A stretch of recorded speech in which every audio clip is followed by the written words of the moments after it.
Okay, thank you, Zoe. As Zoe said, welcome to everybody that's attending tonight's session this evening, tea time, wherever you are in the world. And it's quite great to see so many people from all over the world joining our session tonight. One thing I just want to make you aware of is obviously the PowerPoint and the resources that if you want them after the session, I'm more than happy to send out. It's really, you get the maximum impact by watching the video at the same time. And obviously, we would really like to thank everybody that's involved in the languages community and in teaching and learning, because the ideas that people share across social media, both in person and on sessions that I work with staff alongside, and also was at the LL conferences last weekend. There was great sharing of resources there, is amazing. And obviously all the ideas that are shared on this webinar are suggestions and they're not mandatory. So please don't go away from this saying that Languagenut say you've got to do this, because that's not at all the intention of the session. It's about being able to give ideas out there, things that I've done myself, that I've seen done work well, things that I've seen work not so well, and also all of the information that I can pass on to you, because as part of my job I have to keep very much up to date with what's going on in education. So without further ado, obviously this session is going to be something which everybody's watching from a lot of countries, so there will be things that will resonate with you and things that might not. We will have some students and trainees on there, so there is a little bit of a very small little bit on some research that's prevalent at the moment. And obviously there are people on here who've got all different types of teaching backgrounds, from primary to secondary to adult through to EAL. You may well be a seasoned teacher, that you've had lots of experience. You may be a head of department. You might be working in a standalone school, or maybe in a private school, independent, in the state school or public school, or you might be part of a trust. So there are lots of different sort of things to think about when you are looking at this session tonight. So I've tried to incorporate as much of that into this as possible to take account of the wide audience that we have. So obviously, those of us that are familiar with Lewis Carroll, really, if you don't know where you're going, how will you know when you've arrived? And here, obviously, is really important with lesson objectives. Lesson objectives have been in and out of fashion for many years. And I think it's important, as Zoe said, to give a little bit of reasoning why we're doing this session. This was the comment that was put on the Facebook MFL Matters group. And if you're not a member of that, I suggest you become a member of the group. And this was something that I came across about beginning of March. And it was obviously somebody who was reaching out there to get some help. And so that's why I spoke to the team at Languagenut and said, I think this is possibly a good sort of session to put on as a webinar, which might be useful for teachers who are currently in the classroom. And obviously it depends on the current thinking in your setting, and generally really over my time as a teacher, lesson objectives have been in and out of fashion. They've been all over the place. There's lots of different ideas coming in and out. So it's a case of where we are at the moment. And I think it's important to say there is no right or wrong way really to do lesson objectives. It depends very much about what you feel is right for your setting, your school, and also it's enough of a thing to talk about and discuss. Obviously, assessment for learning's been around for a very long time, since 1998 with Black and William, and that came out after the publication of the formal assessment review. Success criteria is something which, again, we'll have a look at tonight. And obviously, in my experiences of teaching some very challenging children in some very difficult schools in England, it's always played a very crucial part in student engagement, that students feel successful in their learning, that they know what they're learning, they're clear about their next steps. And so it's important for us tonight to explore some ways to address these issues and support your practice. I just wanted to share with you, this was something that I was given on a handout in my first year of teaching in 1987. It clearly explains the what, how they can recognise achievement, what good looks like, and why they're learning. And that resonated with me from my very first year in teaching, and still is very important to me today. This was a similar handout that was given to me in 2001 about the purpose of objectives, but it's very similar to the one above, except it's a little bit more, it's better set out, it's obviously a little bit more detailed. And then this one was a training session that I actually was part of running in 2017. So you can see that lesson objectives, understanding what students are learning, why they're doing it and how they're doing it, have been something that have been on the go all the way through the last 30 odd years that I've certainly been in the profession.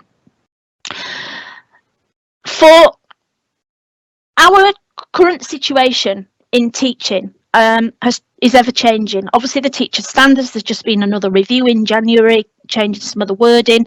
The latest consultation on GCSE came out on Monday, looking at the listening and how many words should be part of the listening. And then the Ofsted, if you're in England, obviously the EBAC ambition is to get as many students through to do a language as possible. And obviously in this current climate that we find, it's really important that we try and get as many students as we can to learn a language. So as linguists, we're under a lot of pressure to achieve this wherever we are in the world.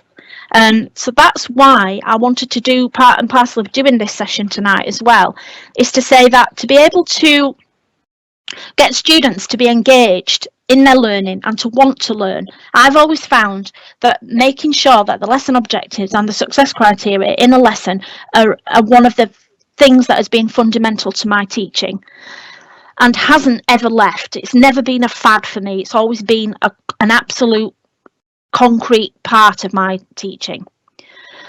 Obviously, if you're in England, Ofsted doesn't advocate any particular approach, so there is no right or wrong way to do it, as I said earlier in the session. And also, the MFL curriculum review that was published in June by Ofsted, there are lots of different ways that you can have a high quality curriculum, and there is no single way of achieving that. But it talks about high quality language learning may have the following features, okay?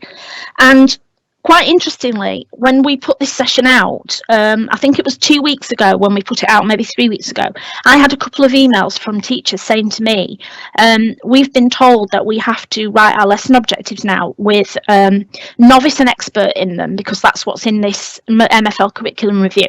And we also have to have a separate lesson objective for phonics, grammar and vocabulary.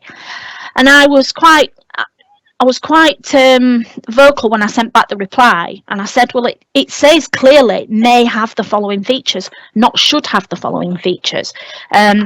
So hopefully that's gone some way into giving their sort of senior leadership team, who are not linguists, some sort of idea that they can't go around telling everybody they have to do this. So basically then, this lack of clarity is important, and how a student needs to know what they're doing, how well they're doing, and how they can improve, okay, to get where they are. And they should be clear about how to make progress, okay? So I'm now going to move on to some of the things which I hope you will find useful. So there's a great variation in the type of things that you will do in terms of lesson objectives in your school. Some are research driven, some are because a member of SLT has read a book, some might be because you've had an external expert in. And the pressures on schools are great, as we know, they're very straitjacketed. So you might have to stick very rigidly to your lesson objectives and even have success criteria if that's the way that you go. So you might not have a choice on how you do your lesson objectives, but at least if by looking at this session tonight, it's giving you some ideas on how you can go about doing it and giving it a little bit of your own personal spin for languages. Because everything does work somewhere, but nothing works everywhere. So we can't just say, well, this kind of lesson objective is going to work in your setting, and because it's under what kind of conditions does that work. And you as a teacher know all about the conditions that you're working in, so you know what works in your school. However, as I said before, you can't really leave your school vulnerable. It needs to be, if your school says this is what you have to do, then it's really important that you follow that, okay? And make sure that your students are familiar with what you're doing. So just a couple of quotes which I picked up today on Twitter, actually. The one on right is from John Hattie, who's been talking today at the World Ed Summit, and he's quite damning of Ofsted in England, and this is where it kind of focuses a little bit on England, so I'm a little bit sorry for those people who are not in England, but I'll just skim over this, saying that Ofsted don't really know what teaching and learning looks like. All they're kind of driven about at the moment is looking at what's in the curriculum, and basically they're not making many comments about what teaching and learning looks like in the classroom, which is vital really if you are teaching languages, and in terms of making sure that the students make progress in terms of their objectives. So terminology that you might come across, and these are the ones that some staff and colleagues have sent me in the last few months that they're using. I think it's really important to unpick the first two. That an objective really is the purpose of the lesson and what they should learn, whereas the outcome is more what they've done to show that the objective has been met. Okay. Very popular are learning questions, and I know that I've used those many times. So instead of having a written out statement, a question has been the focus of the objective, and it's often worked quite well. So I've just put those there for you to see, and I'm sure there are others out there that I've missed, but those are the kind of most popular things that people call terminology that they use for lesson objectives. Apologise that this is really small, but I'll just give you a flavour. This is talking about why would you have observation? Why would you have objectives? Well, as we said, it's so that everybody can basically understand what is going on in the classroom, and it helps the students to kind of like helps them with their memory. Maybe when they're looking back through their books, they can see what they've covered. If it's in a booklet, or if your school's policy is to write it in their books, but we'll come on to that in a second as to how tricky that can be. And obviously if you're being given having a book scrutiny by somebody who is not a linguist, it does help in terms of being able to see what the students have been doing in the lesson. And also it can help you with your marking, with your formative feedback, if you can see what the students have covered, and also how you can mark it. Maybe that could be something that's in the actual lesson objective.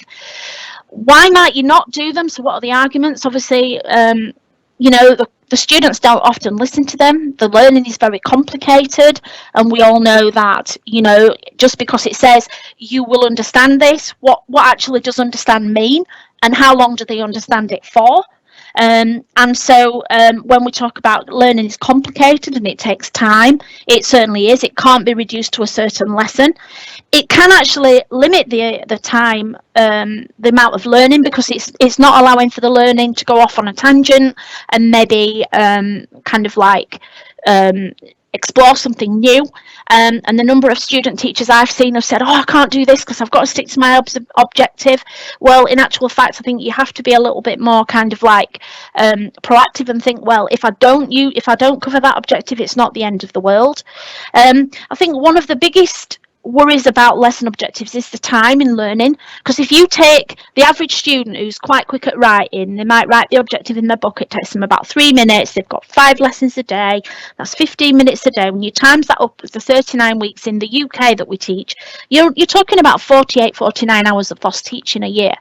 So you have to sort of kind of think about, well, how can you portray, make sure that the objective is in their books or something, and we'll have a look at that in a minute. Again, a lot of time to formulate them. What kind of vocabulary are you using if you are using an objective? And obviously, it takes away that magical mystery tour. But having said that, there's nothing wrong with saying the objective. You don't have to necessarily give it at the beginning of the lesson. You could give it in the middle of the lesson, or you could give it at the end of the lesson to see whether the students themselves had understood what they're learning, and could they come up and formulate the objective from what they've learned. But there is a school of thought out there that, you know, you're taking away that mystery of learning and you're spoiling the learning because you're giving the learning away, the end of the learning away. And again, there are too many teachers playing it safe in a classroom is often something that I say. Well, people say to me, well, why do we need objectives? Why can't we just throw caution to the wind and actually just make it up as we go along. And that's quite a scary thought to me, because I think as a teacher myself, it's inbred in me as part of not just the teacher standards, but planning a lesson, that I want to know where the lesson's going. I want to be able to locate that learning in that student's mind.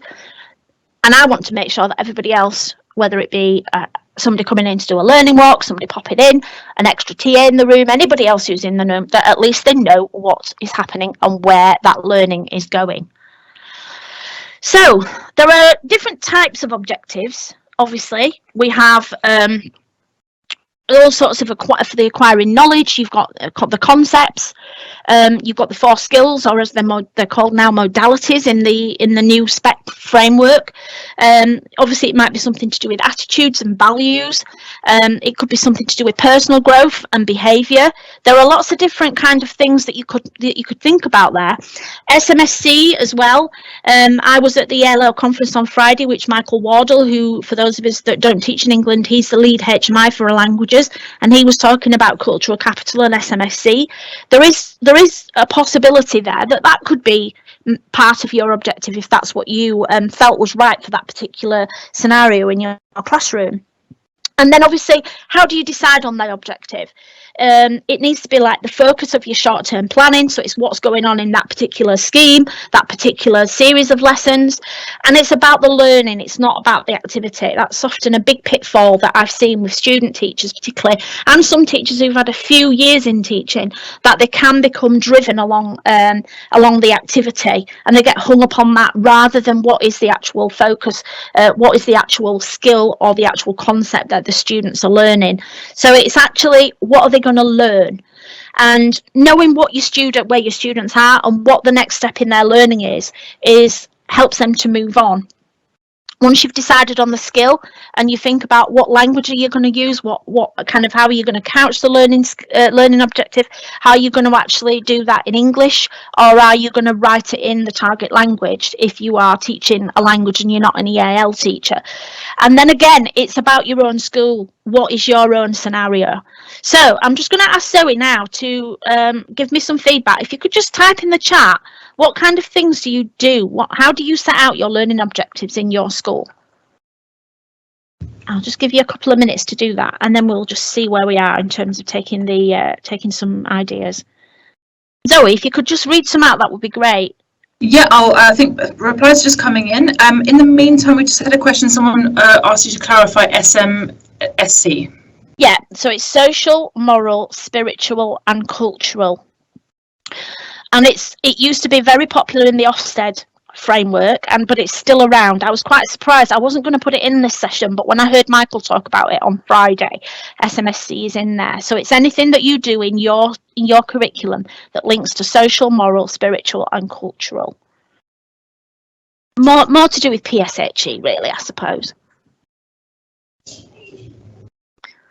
Great, we've got replies coming in. Quite a few people saying that there are particular ones that are set. So we've had people using Waltz and Wilfs. Yeah. Well, I'm sure you can explain that a little bit for those who are not familiar with them. Some people were saying what, how, and why is the structure that they tend to use. Yeah.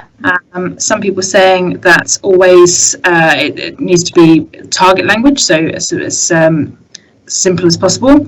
Yeah. Some people saying they have to use to know, to understand, and to be able to. Okay. Those key structures. Have people saying they use affirmative language, so I will learn something so that I can something. Okay. Thank you. That's great. That it's second person, you will. Yeah. Interesting. I've seen no people saying that they're using all, some, and all, many, all, most, and some. Sorry, which is interesting to see if that's gone out of fashion. Very interesting. Yes. Yeah. Okay. Thank you, Zoe. Okay.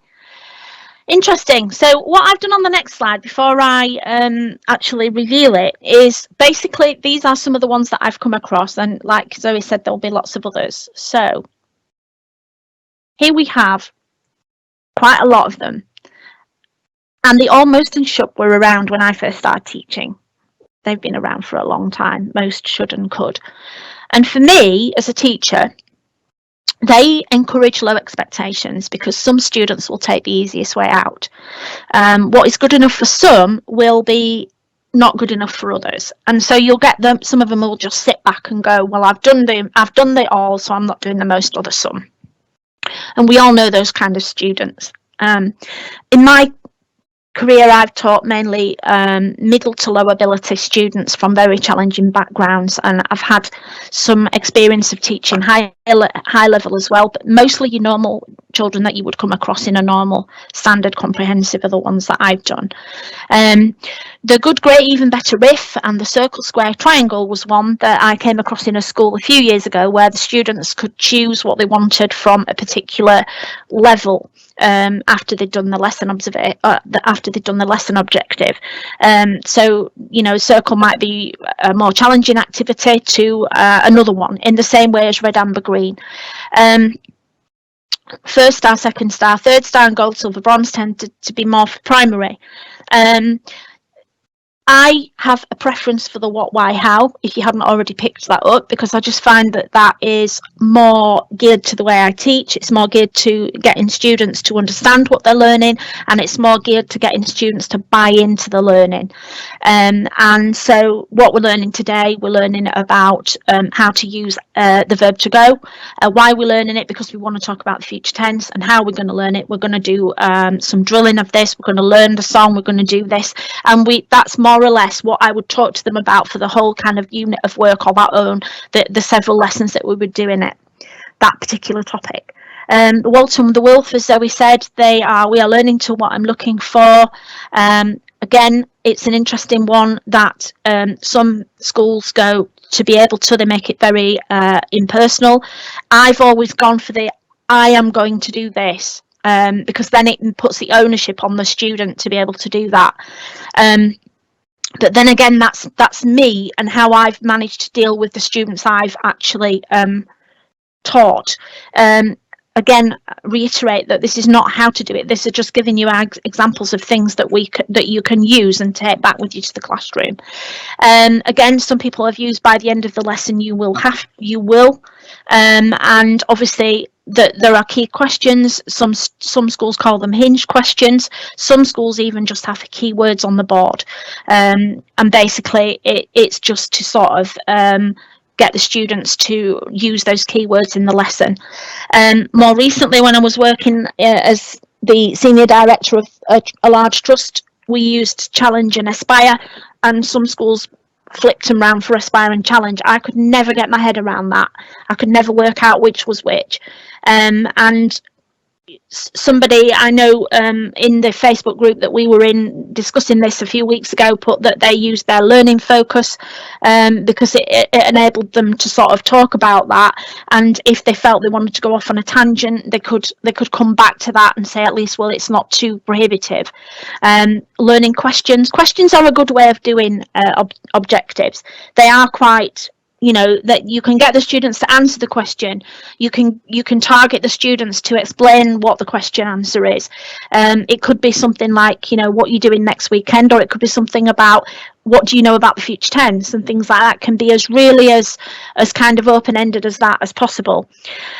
Some schools I know talk about securing and developing and challenging, and again, you can recap or revisit your learning with your securing. You can develop what's being taught in the lesson, and then what you should do by the end is your challenge. So you might do something to show that you've done that.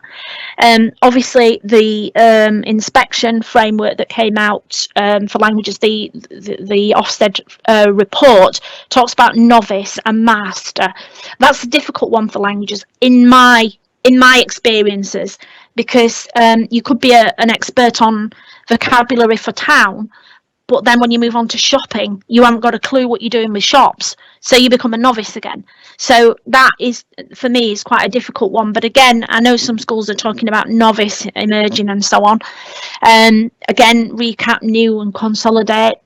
And for those of you that are not familiar with waggles and wabbles, wobbles, what a good one looks like and what a bad one looks like is what they stand for. So you might have an example of a piece of work that a child's done that's been annotated, and you might use that as your observation, as your lesson objective. You don't even have to say anything to the students then. You're just going to look at this piece of work. What can we learn from this? It might be based on a particular skill, it might be based on a particular structure, a particular set of vocabulary for a particular theme.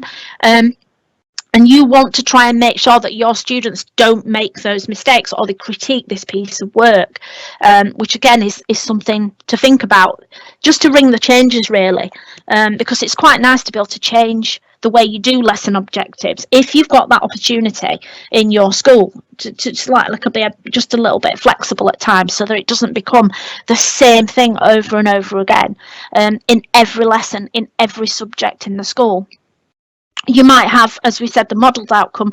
You might have some words or some pictures that this is what your lesson objective's about, and I'll talk a little bit about that a little bit later on, about some ideas for how you can show lesson objectives. You might even act it out. You might get some students to you might show something on a video that the students are aiming to do, and that's the end product. And you might get some students from a previous class who've had a go at it and it's worked out quite well, and they actually come to the lesson and do that to show what they've been doing, and the students can then use that as their model. Somebody mentioned about knowing and understanding and be able to. It's a tricky one, is that, because how do you know when someone knows something? How do you know they've understood it? And what do you do if they don't understand it?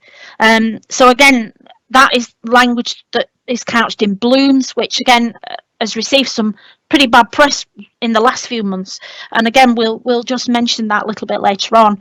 Again, teach, consolidate, check and apply is just another way of doing it. So we're going to teach this, we're going to consolidate it, check and apply it. Those are all different ways that I've come across, but I'm sure there are lots more out there which people can share if they'd like to.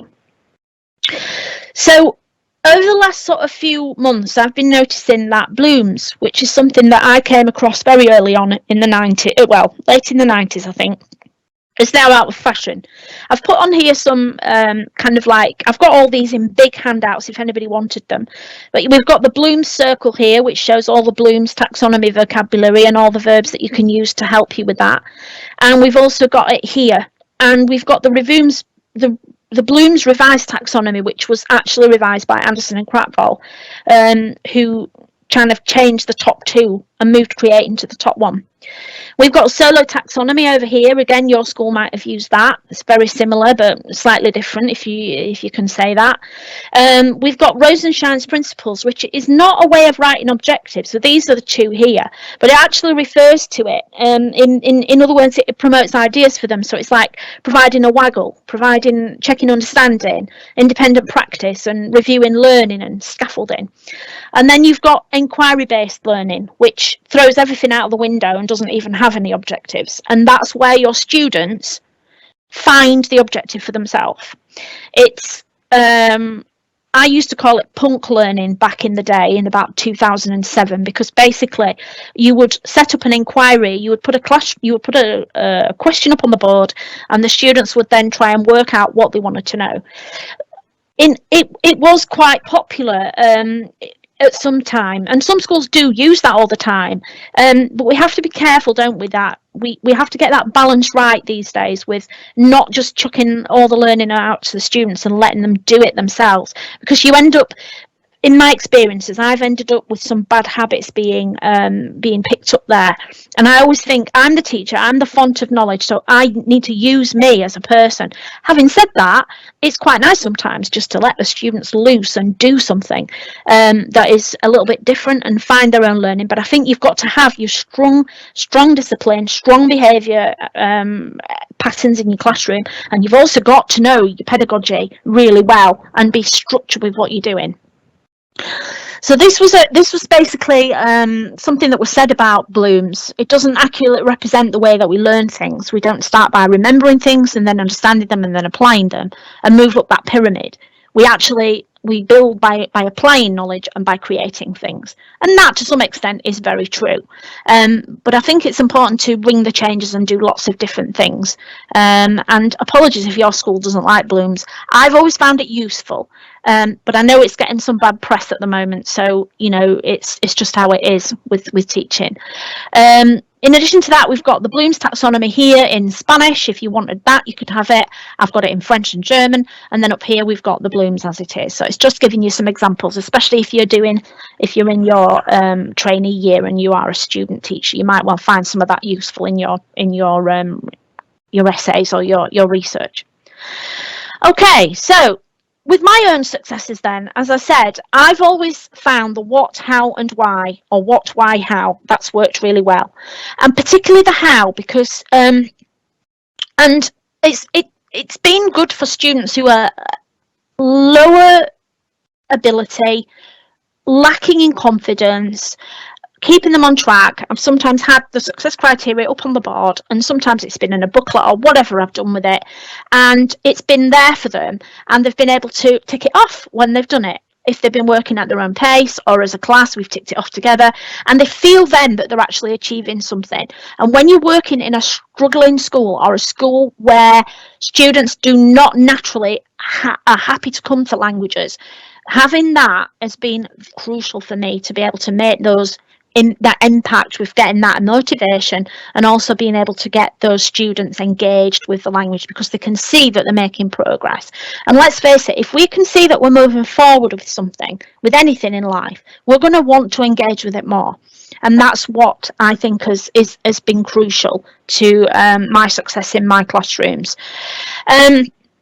Always keeping them simple and clear and concise. And I've got to the stage where when I'm doing objectives, I'm thinking, right, well, actually, we're not understanding this. We're not going to understand how to use comparative adjectives in Spanish. We're beginning to understand how to use it. We're becoming more confident. We're recalling things faster. And one thing there I've done is I've got the students to, if they're using a verb table, and we've done some drilling on verbs, and they've had a verb table to fill in, they've recorded it on their phone or using the classroom, a timer or whatever, and they've recorded the time that they've done it in their margin. And then when we've gone back to do that again, I've said to them, right, on this particular day we did this, let's go back to see when you did it. And they've actually said, well, I can do it faster now because I'm using it and I'm drilling it more. And for me, that's where they can see the progress. So I said, right, well, we're going to try and recall this faster.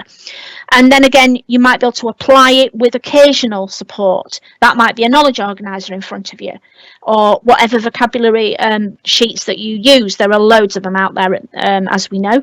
It might be visual support. So again, you might need to have that visual support. You might need some visual pictures in front of you. You might need to have the visual any vocab at all that you need in front of you. You might need to have the textbook there.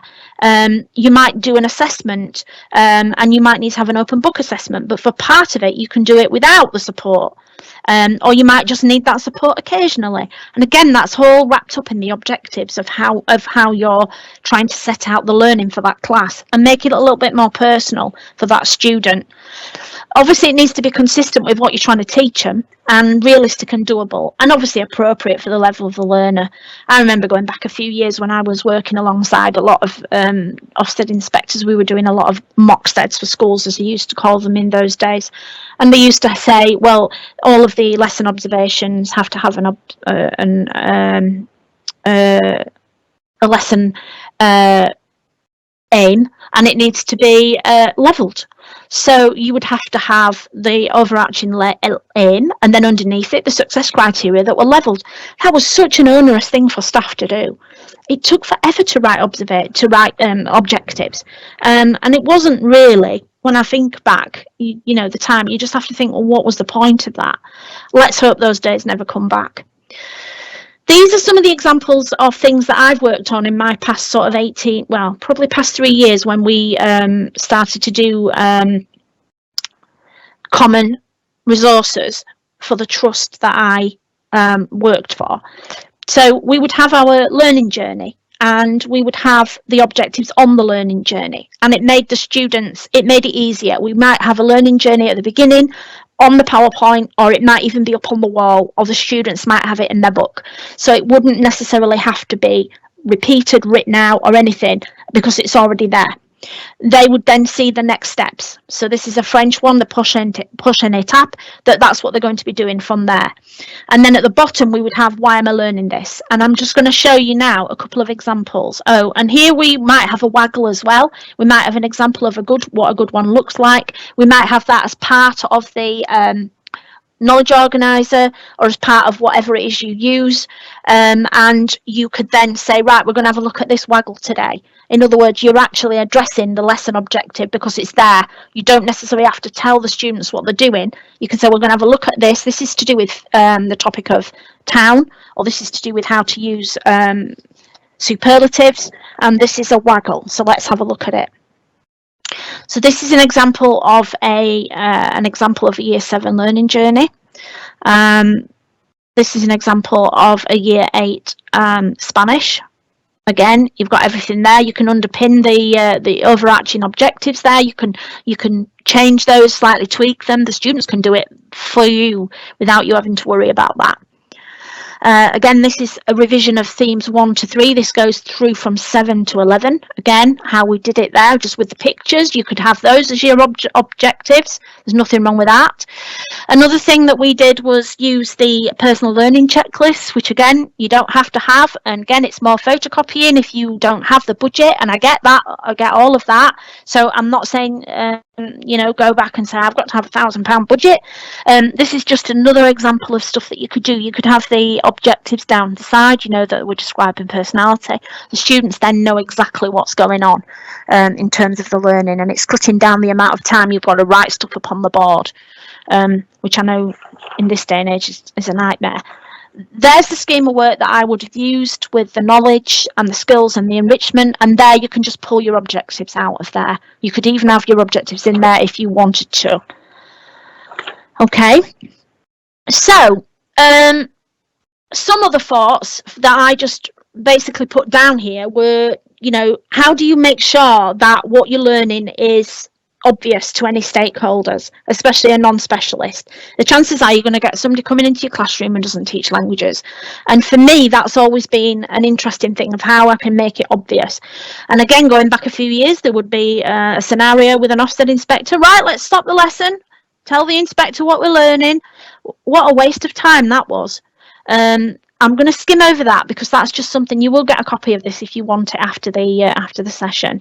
I'm conscious of the time. This is where Languagenut can help. Even though this is a Languagenut session, it's quite interesting. I always have to like to put some stuff in that we do, because obviously I've used Languagenut in the classroom for 3 years before I joined Languagenut, 2.5 years I think, and I found it really useful, and there's even more things on the platform now to use. But obviously the primary one, which is the bottom one, the lesson plans are there and the objectives are in the lesson plans, which is great if you're a non-linguist or if you're pressed for time. And there's also lots of other activities in there, but also give you ideas for differentiation and adaptive teaching, as it's now known as, and also for challenging and stretching your students. And the other thing as well, the back sort of picture talks about, it shows you, if you use the admin area on Languagenut, you can actually drill down to the fine details of which vocabulary your students are struggling with, and they can actually see, if you're in an IT room for example, they can actually call that up and see which ones they've got wrong and which ones they might want to sort of drill in and focus on as their objective for the next lesson.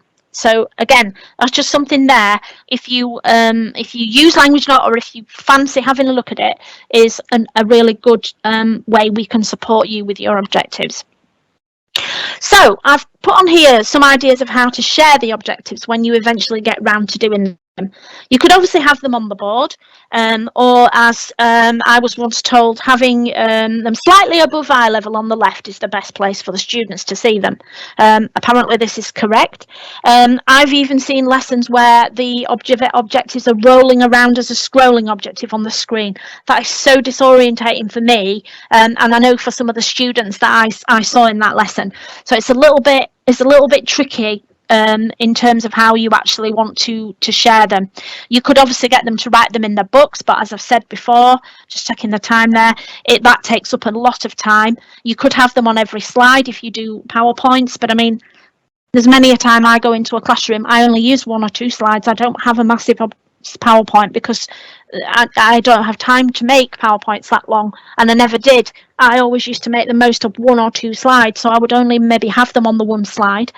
Do you have them in your booklets? You could have them on your knowledge organisers. You could have them on there, written down on the back of that as to what's going to be coming up. Obviously, they will change because we all know learning is not straightforward. But if you've got sort of a flavour of what the students are learning, then you're never going to be told that you haven't sort of, for want of a better word, ticked a box, that you haven't got an lesson objective available. In other words, it's just about having them there. But like I said before, I've always found them really useful in many classrooms, the what, the why and the how. And even though we don't necessarily repeat them every lesson, the students know them, and they value being able to see how they are progressing towards that. So I might sometimes, a good way I've always done it, particularly if I've written them, if I've got a low ability group who don't have many literacy skills, I might have given them jumbled up on the board, and they've got to try and work them out. Or I might even, if I've got time, I might even have them jumbled up in a little card sort. And that kind of thing for me has helped with the literacy, because if I've taught students in year 8 who've been given maybe 1 lesson a week of language, as it sometimes happens, we all know, I've kind of used that as a little bit of like a talking point, helps with their motor skills, but it's also been great for their literacy in English. Also, one of the things I've done is, and I know I've seen this before, where we've had in the form of a Facebook or a Twitter or a blog. So Mrs. Jones wants year 11 to be able to do an account of their holidays, and what's your response going to be? And they might sort of do it that way, maybe in a few little words or letters. With Twitter, they've only got so many words available. One thing that I have tried is has been good for dictation, because as we know, dictation is now coming into the new GCSE, is I might have given them a dictation of 5 sentences, starting with the more difficult one, and they have to write it down. And then I've said to them, right, what do you think the objective of the lesson is today? But that's helped with the language as well, because they've been able to write the sentences, and then obviously they've written it down. They might have had a guess, and they get so many points if they get it right the first one, and then it's got easier and easier, so it makes it blatantly obvious at the end what the objective is, and then you can point out the errors in the dictation and go through that with them. Another thing I've done is maybe use a photograph, particularly with the photo card that we have now in the current GCSE. It's been about what they're doing. It's been a particular photograph, and the students have had to give me some words to describe the photograph, and then we've connected that to the objective. KWL stands for what do I know about this topic, what do I want to know about this topic, and what did I learn about this topic. So in other words, that might be something that I've used to reflect on the learning. And then QFF has been what are my questions that I want to know about the objective, what are my favourite things have been about the lesson today, and what my feelings about the lesson. And I've often found that's been quite useful, particularly if you've got a difficult class that have got some students in there who have some learning difficulties, or some students who have got issues around other things, mental health illnesses, or they're not quite feeling safe at home or anything like that. That's been really interesting to unpick that with them, because it's kind of taken it a little bit out of their comfort zone, not just about the language learning. Obviously you might have keywords there that you might want to include. I know some schools go for, we just want a keyword on the actual board, and that's the objective. That's what we want to include in the lesson. They want the students to know that, and the keyword has been displayed all over the school. The keyword has been the word of the week, and it's basically been wanted to be in every lesson. It's just a drive to raise standards in literacy, and you can put that in the target language as well. You could have some linking words. For example, you could have suitcase, country, and 4 weeks, and the students have got to try and work out what are we doing today. You don't even have to tell them. They can tell, Miss, we're doing about holidays, we're talking about a journey, and they can tell you that just by seeing the 3 keywords up there. Okay. Sometimes I have never revealed the objective. I've left it until the very end or the middle, because I've just thought we're going to take these kids on a magical mystery tour, and basically they can tell me what we've learned today. I would only do that with a class that I felt comfortable with, because I feel that it was a class that I'd got. I knew exactly where I was with them in terms of teaching and learning, and I felt that that was important for me to know that that was a class, because I always found that the objective at the beginning has always been a settler with a lot of classes. Certainly not writing it down, but it's allowed me to be the centre of the class and be able to teach from the front. There are some other ways that I found in lockdown that you can use. Those Red Kid, Voc, Vosmi and Extra Normal, they're all ways of giving the objectives in a different way. QR codes are always useful if you can use that in your school, and a flipped objective as well. So they could look at what's coming up before the lesson, and they then would be able to come to the lesson fully prepared. And again, with Languagenut, you can actually do that in terms of setting them some vocabulary before the lesson that they then had to look at. I'm just checking what I've got. I think we're good for time. So, yeah, I'll move on to this. So here are some examples of some very, very, very varied lesson objectives that I've come across in my time in the classroom. And it's interesting to see how they're all so different, and they've all got their own pros and they've all got their own cons. And one activity that I've done, I certainly did this with my teams when I was working as senior director, was we actually used a similar list to this, not this particular list, because I've updated this for the purpose of today's session, and we've unpicked every single one of them in training, and we thought, right, what could we do to improve this? What could we do to make this better? How is this going to focus the kids? How is this going to improve learning? Is this really what we want for our students in our setting? And that might be something that you do in your school, in your institution, in your own head.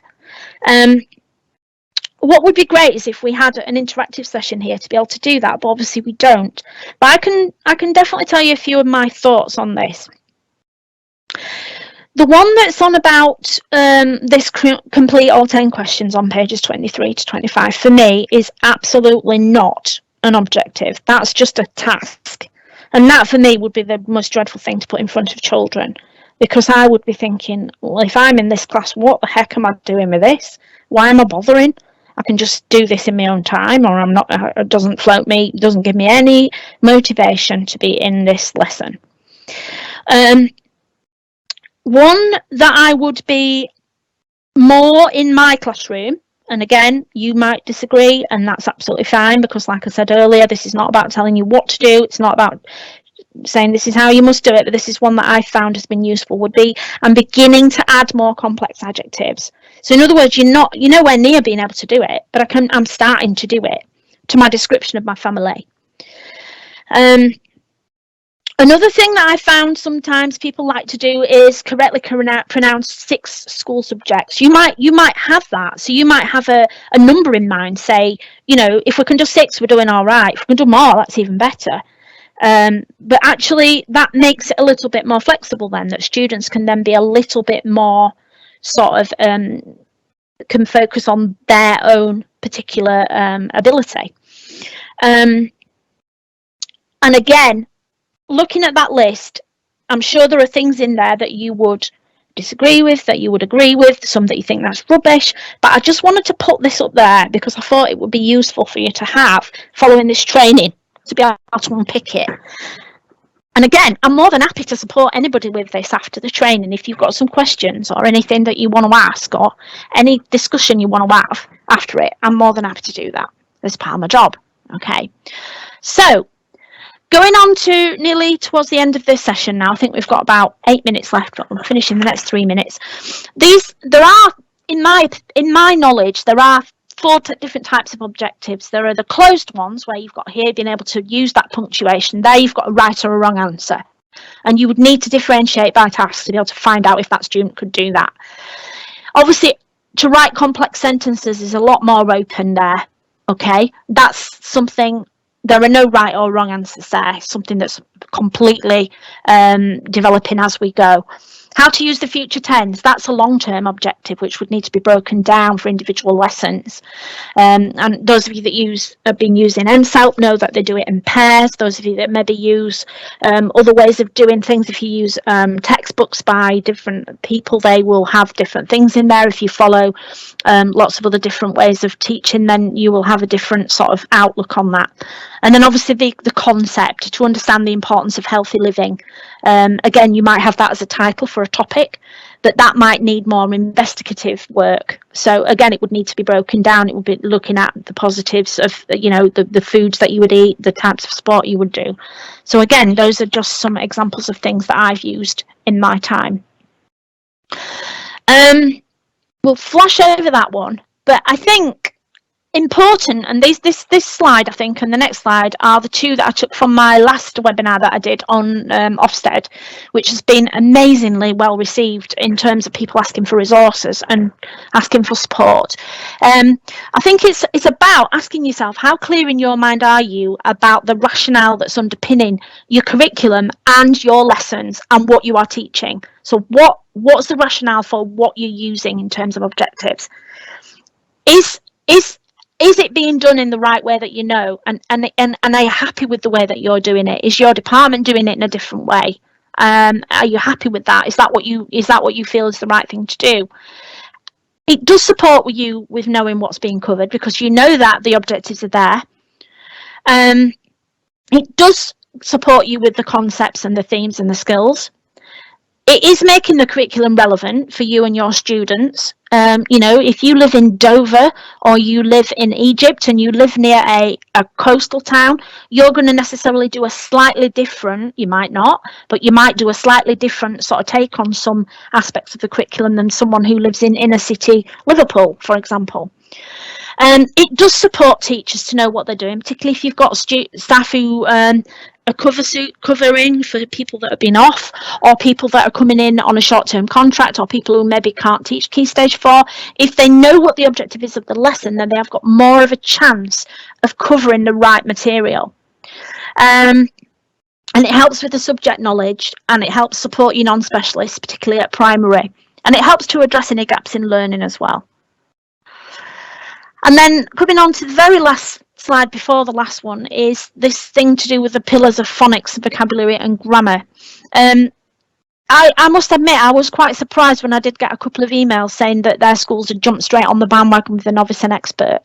It's because if you are being asked to do this, it's really interesting to go back and say, well, how would you define the novice and the expert? What do you do with that? And I just thought I'd put that in there because based on those two comments that I'd had from staff, just in case you ever were to get that as being something which is not definitely what you have to do. It's good practice, and it's something which is recommended. Well, you may do this. Obviously, we're all teaching phonics, vocabulary and grammar now. So going forward with our year 7, they are the first year that we'll go through with this new GCSE specification. So obviously, we're all going to be, that's something that we're all going to have to deal with. But in case you were to get a deep dive, it's interesting to look at our Ofsted webinar, which is available on our website. Okay, so I think I've talked enough, Zoe. Is there any questions that are coming through? If you want to get in touch with them. We've got lots of questions coming through, and there's still a couple of minutes if you do have any other questions while Elaine is answering these. Okay. First one comes from Joe, who wants to know whether you would vary the kind of learning objective that you use depending on what's appropriate for that day or week, for example, or would you try to stick to the same and be consistent across? I think it depends. It depends. Sorry, Zoe, to cut you off there. It depends very much on your school. Don't leave them vulnerable because they are your bread and butter. And if your school says you have to do it in one way, then you might not like it, but you have to do it, don't you? Well, that's in my opinion. I've always varied. If I've got free reign, I've always varied the objectives just to keep the students on their toes. It makes the learning more engaging, and it's just part of teaching. It's being creative as well. Hope that answers the question. Great. Next question. This person doesn't give their name, but they were very impressed with your, the learning journeys and the sort of checklists and stuff. But asked, what do you do if your IT skills are not that great? What do you do if your IT skills are not that great? So you can, I mean, there are lots of them out there. If you join Facebook and stuff like that, that you can ask people, and the MFL community, as we know, as I put at the beginning, and we all know that, are very sort of happy to share things. If you want some examples of stuff that you can annotate, just contact me, because I've got so many that I've either been sent or that I've done myself. So, don't sit there worrying I can't do this. If you feel that's what you would like to do, and again, the big problem is money, isn't it? The big problem is copying all these things, and that is the concern. That's why having it on your PowerPoint at the beginning and the end of your lesson is often is good enough to see what's going on, and the students don't necessarily need to have that in their books, but if they've had sight of it, it's visible, then you've done everything that you can do. If you're being told that that's what you have to do. Great, thank you very much. And I've probably got time one more. There's one from Emma, who says that she really likes the what, how, why method, and she's tried to use it, but the problem is the why is sometimes a bit difficult. So she gives the example of the pencil case, talking about what's in your pencil case. So it's really easy with things like holidays and stuff, and food, because you can give real life applications. But the honest answer is, why we're learning to describe the number of things in your pencil case. It's because you've just got to. Yeah, exactly. Do you have any suggestions for how we deal with that? And I absolutely feel you, Emma. I've been there too. Yeah, me too. And I guess the kind of thing there is, you could look at, well, you're practicing some genders, you're practicing some adjectives, and they're all going to be useful for the future. Yes, it is a bit banal. I mean, I must admit, one of the very tough schools I worked in, I was the only linguist at the school. So when I say we, I mean we always had a project that we would have as the end project for each term. And the pencil case one, I always did, right, we're going to make a pencil case. So I used to raid all of the old crayons in every department. I used to get as much cardboard together as possible, and we used to make a pencil case, and we would put items in it and label them in the language. And that was just something that they could have, and then we would have a little display at the end of the term. So things like that, yeah. Brilliant, that's great. Well, I think that's all we have time for, so thank you so much, Elaine, for that. That's been really useful, and already getting lots of comments in for people saying how useful it was. Well done to Maria in Australia, who is now presumably 1 o'clock in the morning, and she said it was great. So quite a few people asking for resources and recordings. So for resources, please do email Elaine. She's incredibly generous with all her resources, as always, and templates and those kind of things. Some people asking about the recording, so we will make that available. We'll send it out to everybody who has registered, and it will also be on the available on the Languagenut website. If you are interested in any of the features that Languagenut have, I've had a few people asking particular questions about early years and particular resources. Please do contact pretty much anybody on this slide that you can see, and we will get in touch with you about that.